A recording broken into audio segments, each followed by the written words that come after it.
Bonjour et bienvenue à tous, je suis Jean-François Dufour. Salut, je suis Thomas Sirdet. Nous sommes deux des trois fondateurs de Japan Expo et nous sommes heureux de vous accueillir pour ce premier numéro de Japan Expo Talk. Nous allons tâcher de répondre à vos questions. Nous avons travaillé avec Ken, notre community manager, qui a lancé un appel à la communauté. Vous avez été très nombreux à y répondre et nous vous en remercions. Il a sélectionné un certain nombre de vos questions. Car si vous avez des questions, Nous avons les réponses. et commençons donc directement avec un message démenti. Alors, Emanti nous dit « Bonjour, l'an dernier, le JE Livehouse avait une capacité réduite par rapport aux années précédentes. Je ne sais toujours pas quelle en était la raison, mais cela m'a empêché d'assister à plusieurs concerts. Est-ce que cette année encore, vous allez réduire la capacité de cette salle, maintenant appelée Karasu Stage, ou allez-vous lui rendre sa capacité maximum ?» Eh bien, Emanti, effectivement, l'année dernière, nous avons été amenés à réduire la taille de la scène de concert, puisque, en fait, suite à plusieurs expériences au travers des années précédentes, les managements japonais nous ont remonté l'information que cette salle était trop grande, et donc, du coup, en termes de rendu, même s'il y avait énormément de monde dans cette salle qui pouvait à l'époque accueillir jusqu'à 8000 personnes, même s'il y avait 3000 personnes dans une salle de 8000, ça faisait assez vide et ça mettait beaucoup de pression chez les artistes et les managements. Et donc du coup c'était assez mal vécu et on perdait certains artistes qui n'osaient pas venir dans une salle aussi grande du peur d'avoir un mauvais retour puisque la salle semblait vide alors qu'elle était pleine de 3 ou 4000 personnes. Donc l'année dernière, après de nombreux mois de réflexion et de discussion avec des managements japonais, on a décidé de réduire la capacité de la salle, ce qui nous permettait aussi, notamment pour les plus petits concerts, de rendre ça plus humain, puisqu'il y a parfois des concerts où il y a 3000 personnes, mais il y a aussi des concerts où il y a 500 personnes. Et donc, c'était plus sympathique, c'était donner une meilleure ambiance. Et dernier point, c'est qu'en termes de technique, sonoriser cette scène de 8000 personnes, c'était très compliqué. Et le résultat n'était pas très satisfaisant. Donc on a travaillé avec nos prestataires audio-vidéo justement pour avoir un meilleur rendu sonore, et lumière, et vidéo, et tout ça. Donc ça nous a bien plu. Le résultat de 2014 a plu à nos invités, à leurs managers et à nous. Donc on va reconduire ça, mais en changeant de nom, elle va aussi changer de look. Donc vous découvrirez cette année une toute nouvelle version de la scène de concert, effectivement, qui s'appelle Karasu Stage maintenant, qui a une capacité aux environs de 3000 places. Et j'espère qu'il n'y aura pas de gens malheureux comme vous qui ne pourront pas assister à certains concerts. Malgré tout, c'est la rançon du succès de certains artistes. Et on est très heureux pour vous. Et voilà, on espère que ça vous plaira quand même dans ce nouveau look. Eh bien, on enchaîne tout de suite avec la deuxième question qui nous vient d'Alexis. Alors, Alexis nous demande « Bonjour, je voudrais savoir pourquoi cette année il n'y a pas d'invité du Hello Project alors qu'il y en avait tous les ans auparavant. Merci pour votre festival chaque année et j'espère qu'il va perdurer encore et encore dans le temps. » Et nous aussi. Merci. Et du coup, c'est vrai qu'on a beaucoup collaboré avec le Hello Project. Bon, il n'y a pas eu des événements chaque année non plus. On espère qu'on pourra en refaire dans le futur. Maintenant, cette année, on n'a pas eu d'opportunité particulière. Par contre, les amateurs d'idol en auront pour leur plaisir et ils pourront se régaler avec de nombreux projets tels que Welcome to Japan ou Tokyo Candle que je vous invite à aller regarder sur le site web pour en avoir tout le détail. Et maintenant, la question de Sevan Marquez. Alors, Sevan nous demande, il nous dit plus exactement. Bonjour, la question que je me pose surtout, c'est comment vous faites les démarches envers les invités, groupes, mangaka et autres. Et comment vous choisissez quelle personnalité vous allez inviter pour l'année de la convention. Si vous faites un choix par rapport aux années précédentes, ou si le manga marche bien au Japon ou autre. Voilà, merci de nous laisser vous poser des questions. Merci Sevan. Donc par rapport aux invités, c'est une démarche complexe qui prend du temps, parfois 2-3 ans même. Et en fait, ça dépend. Certains invités, c'est parce que nous, on a envie de les avoir, parce que par rapport à ce qu'ils représentent en France et par rapport aux demandes du public, on trouve intéressant de le faire venir et de présenter son travail. Il y en a d'autres, c'est parce qu'ils sont dans l'actualité de certains de nos partenaires français, et donc du coup, à l'occasion d'une sortie ou d'une mise en avant d'un titre, ils vont avoir envie de faire venir un auteur. Ou éventuellement, c'est aussi des opportunités au Japon, puisque parfois, quand une série s'arrête, c'est le moment de faire venir un auteur qui est plus disponible.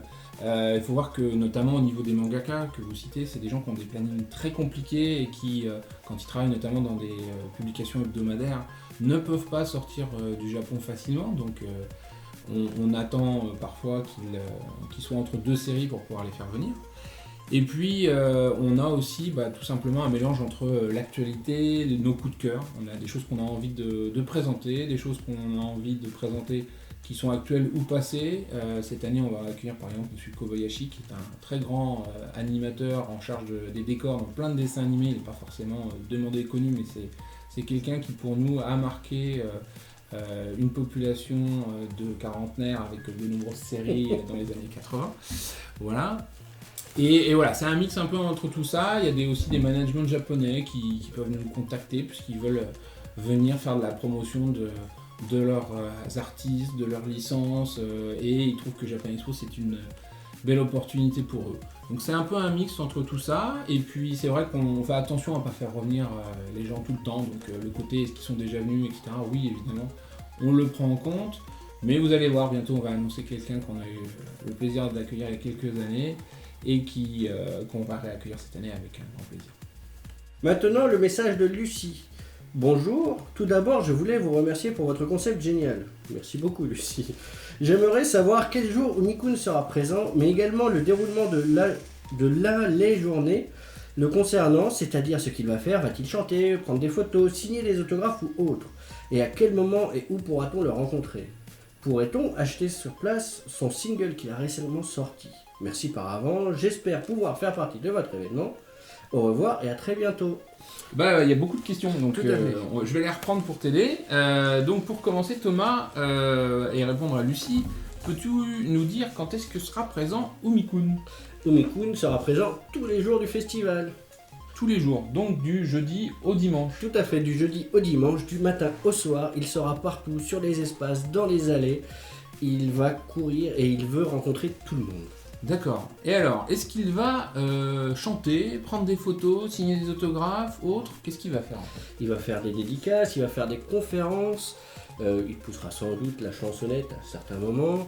Il va même faire un talk show le dimanche. Ouais, ça va falloir l'aider à préparer le talk show. Hein. Et du coup, à quel moment on pourra le rencontrer un petit peu plus intimement, on va dire ? Intimement ? Eh bien, vous pourrez le rencontrer un peu plus intimement lors des séances photos, lors des dédicaces. Vous pourrez lui poser directement vos questions ou essayer de le repérer dans les allées puisqu'il est le reporter officiel de Japan Expo. Donc, il devrait aller sur tous les points chauds afin de faire le reportage pour notre plaisir. D'accord. Et donc tout ça, après, ça sera mis sur notre chaîne YouTube. Et tout ça sera sur notre chaîne YouTube. Avec ces vidéos qui fait actuellement ces épisodes hebdomadaires. En plus des épisodes hebdomadaires, nous avons créé une playlist spéciale Umi-kun qui va se remplir tous les jours. Très bien. Bon, on est très content en tout cas que Lucie l'apprécie. Et sa dernière question, c'est pourra-t-on acheter sur place son single ? Alors là, nous on pense que oui, maintenant c'est à lui de le décider. Et nous pensons que si vous allez sur son compte YouTube à lui et que vous le lui demandez, ça pourrait l'encourager à le faire venir. Voilà. Bien, passons maintenant au message de Appa. Alors c'est un message assez long, donc on va le faire étape par étape. Hein. Donc, Appa nous dit « Bonjour, déjà merci d'organiser le Japan Expo Talk. Cela nous permet d'interagir directement avec vous, organisateurs du festival. On est content que ça vous plaise. On espère que la vidéo aura du succès. Alors, Thomas, la première question de cette personne est est-ce que vous renforcerez la surveillance de contrefaçon et surtout de la vente de produits dérivés en général ? De nombreuses fois à Japan Expo, j'ai pu voir de nombreux posters faits en imprimant tout simplement un fanart volé sur internet, mais jamais rien n'a été fait. Alors il faut savoir que le sujet de la contrefaçon est très vaste et très très délicat. Nous, en tant qu'organisateurs, on a assez peu d'emprise juridique en fait ou légale sur les contrefacteurs. Maintenant, dès qu'il y a des actions qui sont menées, on les accompagne jusqu'au bout, on essaye vraiment d'aider. On essaye aussi de se protéger d'une certaine manière de ces contrefacteurs en essayant de repérer quand il se passe des choses et qu'on est capable d'agir. Donc dès qu'on peut, on agit. Maintenant, on est très très limité dans cette action.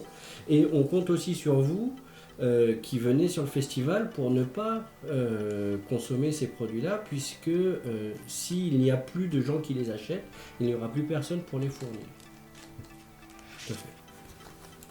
Alors, il demande ensuite à Japan Expo l'année dernière, un bon nombre de seiyuu doubleurs japonais ont été conviés pour des événements spéciaux.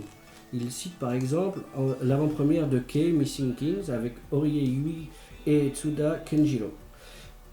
Comptez-vous en inviter de nouveau pour cette nouvelle édition? Bien, les seiyuu, c'est une typologie d'invités qu'on aime bien. Souvent, c'est des gens qui sont très occupés, donc c'est vrai que c'est des gens assez difficiles à bouger en dehors du Japon. Et on profite d'événements comme cette avant-première là, effectivement, pour avoir le soutien des maisons de production et autres pour accueillir ces invités. Il faut savoir que parfois d'ailleurs ils les invitent sans qu'on le sache, donc il y a des gens qui nous ont dit mais pourquoi on n'était pas au courant? Souvent c'est parce qu'on n'était pas au courant non plus, et ça fait partie aussi de cette ambiance sur le festival où il peut y avoir des surprises à tout moment et qu'il ne faut pas rater un événement parce que tout d'un coup peut sortir un invité qu'on n'a pas annoncé, soit parce qu'on voulait faire la surprise, soit parce qu'on n'était pas au courant comme je le disais. Mais voilà, c'est aussi ça l'ambiance de festival où tout d'un coup on est là pour assister à une conférence et il y a un artiste qu'on adore qui apparaît et on est comblé. Donc cette année on aura certainement des seiyuu puisque notamment on travaille sur un projet sur Seiyu's Life que vous avez commencé à pouvoir lire sur internet. Donc on va essayer de faire plein de choses autour des seiyuu, mais c'est des gens qui sont très occupés et pas forcément faciles à bouger en dehors du Japon. Alors, la troisième question de Appa. Est-ce que vous pouvez dévoiler un peu plus tôt, et non pas à la dernière minute, les autres invités que ceux de la musique? J'ai pu remarquer que les invités musique étaient un peu plus proéminents et mis en valeur que ceux culturels et relatifs au manga. Alors, pour que vous sachiez tout, nous aussi, nous aimerions bien pouvoir les dévoiler plus tôt. Faut savoir que les plannings sont faits de telle manière que c'est plus facile pour les invités musicaux finalement de s'engager plus vite. Et les démarches de validation des annonces sont plus rapides, du coup ça nous permet de les annoncer au plus tôt. Et pour les autres, dès qu'on a une confirmation, dès qu'on a une validation de la part du Japon, on partage l'info avec vous. C'est vraiment pas notre intention de garder les informations, on veut vraiment que vous le sachiez. Donc il faut suivre l'information, on sait que ça arrive tard, ça nous frustre autant que vous. Et maintenant, quand on sait, on peut pas, si on annonçait les choses trop tôt aussi, ça se perdrait peut-être un petit peu dans le temps. Par contre, il est important de savoir quand même que ces annonces ne mettent pas en valeur les invités musicaux. Nous comptons autant sur les invités musicaux que sur les mangakas, que sur les invités culturels. Ils ont tous, à nos yeux, la même importance pour le festival. Voilà, et il y a quelques années, on avait réussi le tour de force d'avoir monsieur Naoki Urasawa, et dans le cadre de sa venue, on avait pu l'annoncer dès le mois de janvier.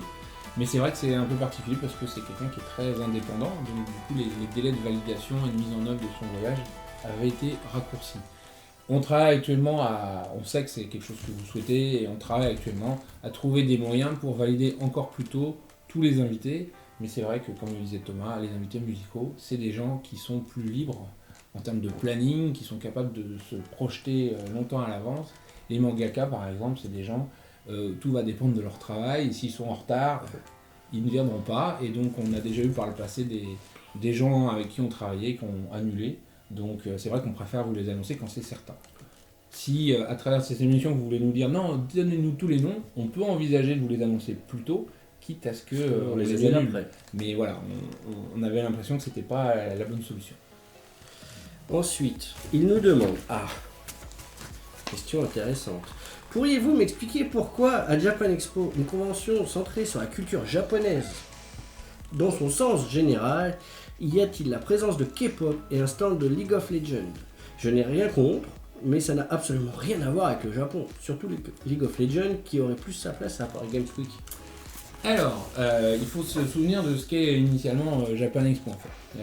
Le sous-titre qu'on utilise encore aujourd'hui, c'est le festival des loisirs japonais. Donc nous, ce qui nous intéresse, c'est de montrer tout ce que les Japonais apprécient. Donc c'est pour ça que, notamment, comme il y a un grand engouement au Japon pour la K-pop et pour League of Legends, on trouve que ça a tout à fait sa place. Donc on parle de ce que les Japonais aiment. Et c'est vrai que quand on va se balader à Tokyo, si on veut se retrouver dans une ambiance très japonaise, on peut aller à Shinjuku, Harajuku, tous ces quartiers-là, et on trouve forcément cette influence de K-pop et autres. Donc ça nous semble assez naturel puisqu'on veut vous faire voyager au Japon. Et quand on est au Japon, tous ces contenus ont leur place. Donc c'est pour ça qu'on les accueille. Ça ne fait pas, on ne fait pas la part belle à ces contenus-là, clairement. Mais on trouve que c'est pas illogique qu'ils soient là. Et ça fait aussi partie des choses que vous appréciez, tout comme on avait par le passé fait cohabiter Comic-Con avec Japan Expo. Alors, pour la dernière question, que précise d'être presque une blague. Aurons-nous un jour la chance d'accueillir Fujimaki Tadatoshi, l'auteur de Kuroko's Basket? Cette question était plus pour la petite blague, pardon. Merci d'avoir lu mes questions. Eh bien, merci de les avoir écrites et de les avoir partagées avec nous. Et le jour où la Coupe du Monde de basket sera organisée à Paris, on pourra envisager d'accueillir Fujimaki Tadatoshi. Voilà. Merci à pas. Merci à toi.